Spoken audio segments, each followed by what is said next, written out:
के आशीष पागे छू छू के तोर पाँव।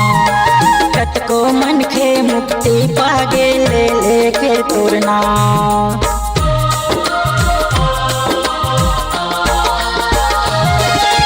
कतको मन के आशीष पागे छू छू के तोर पाँव। कतको मन के मुक्ति पागे ले ले के तोर नाम।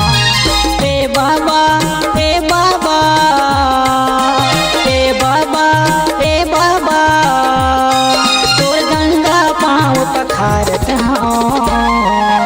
ले आशीष बरसा मैं हाथ नवावत हूँ। ले आशीष बरसा मैं हाथ नवावत हूँ।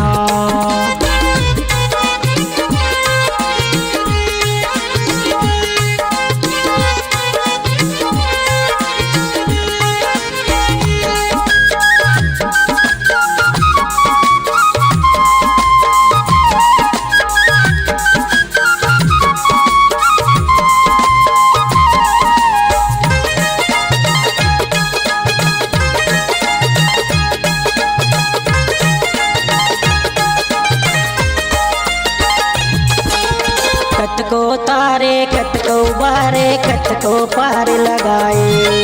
कतको मन के बैठे बाबा तोरे आस लगाए।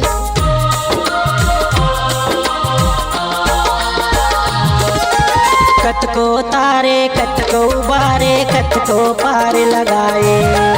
कतको मन के बैठे बाबा तोरे आस लगाए।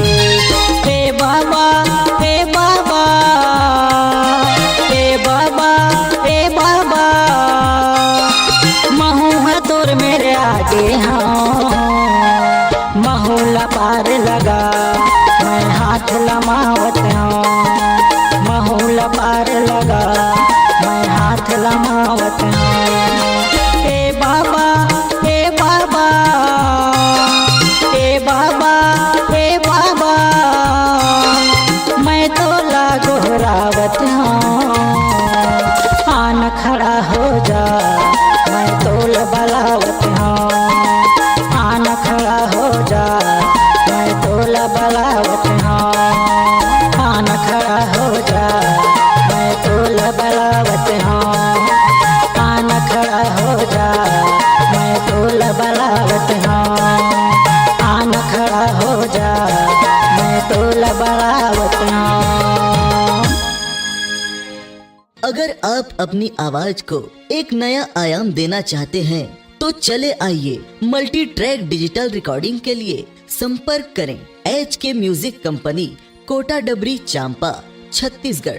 मोबाइल नंबर है 9329238487 और 8085380339।